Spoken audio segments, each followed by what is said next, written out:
and I welcome the opportunity to make a brief contribution. And I realise there was a broad range of topics at the Council meeting, but it's unfortunate that the Taoiseach has failed to put Turkey in.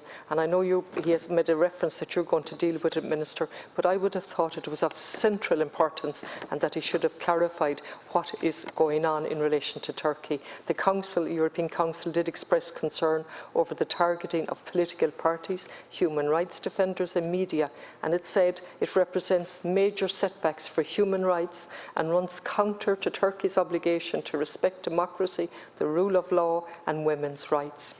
But then it goes on to say the EU's strategic interest in a stable and secure environment in the Eastern Mediterranean and in the development of a cooperative and mutually beneficial relationship with Turkey. So we see realpolitik on the ground, off with human rights, and let's look at Turkey, our EU's 6th largest trading partner.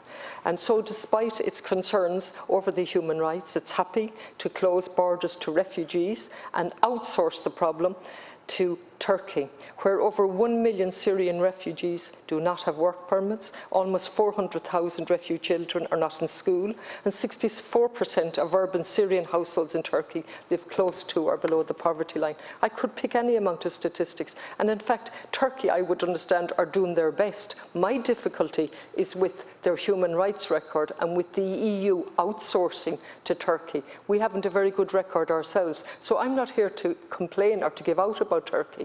What I am saying is that realpolitik pushes aside human rights, but we can look at Poland, rightly so, and Hungary and Belarus, but when it comes to Turkey, we close our eyes because they're so important. And I make this contribution in the context of the Refugee Agency, which tells us that 82.4 million, I'm going to repeat it, 82.4 million people forcibly displaced worldwide. Of that figure, 26.4 are refugees, 4.1 million are asylum seekers, and then we have 48 internally displaced persons, and so on.